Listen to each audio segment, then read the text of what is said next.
This course is the first time that I've got a group of veterans together.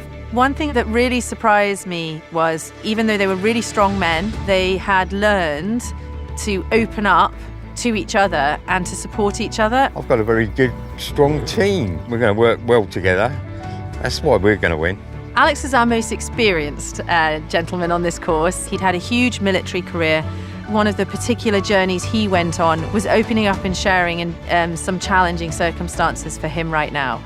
When I actually speak to these lads here, it's as if I've known them all my life. That's how strong our bonds have become. Obviously, through our model, with having partnership with the Armed Forces Equine Charity and with Elaborate, we know that they can have that wraparound support after the course as well. I served 22 years in the Royal Navy. I became homeless because I lost my job during COVID, lost my accommodation as well. Elaborate have been really important, providing housing, courses, giving me more of a direction. You know, it's two basic things that every ex-serviceman needs: somewhere to live and somewhere to work.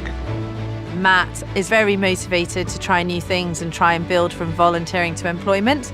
And so he actually signed up to one of the opportunities offered by one of the lecturers on this course by the Armed Equine Forces Charity. What I've seen so far is the transformational change that's happened within 24 to 48 hours. And so around that, they will have sessions. We call it the wrap, which is once someone is starting to open themselves up and understanding what's happening to them, you need to put that wrap around it. What I found really interesting is that out of the blue, Mark came forward and said that he would like to pursue a job working with horses. So that's what we're going to try and encourage him and support him to do. But I've never really had the opportunity to ever do anything like this. And now grooming the horses, you know, it's definitely something I'd want to do. It's really therapeutic, it's really relaxing. The group are doing really, really well. I don't know if it's their military background, but as a group of adults, they've just really gone for it. And Harry, actually, as the young person, has become really competitive. So I'm really impressed with how they've all gotten on. They've really been listening to the tactics. So I'm really excited to see who wins the match later. Scott and Harry are the team captains, which we all agreed on. They're probably the two most competitive guys on the team, and they also have a really good relationship. Harry's already been saying that Scott's 20 years mean nothing for what he's going to bring him, and he's going to smoke him. So I think watching those two and their little battle growing is going to be quite fun.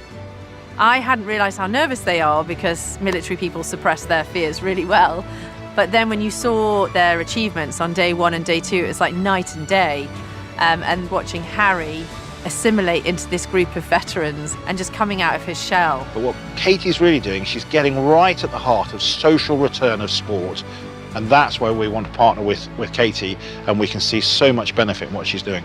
Well, I'm going to take away a lot of good friends, a lot of good advice, a lot of avenues I could take if I found myself in a situation, which I think is important, and it's important for me and it's important for them as well. I'm really, really, really proud of this group, but I'm so proud of their strength, their courage, having come through difficult circumstances. So I'm incredibly proud that the model we're using to use polo as a sport for change is applicable to so many different groups. Hi guys. Yeah, team hug. Rather than having to do and the individual dogs. ones, it's much easier. Hey, thanks. How are polo?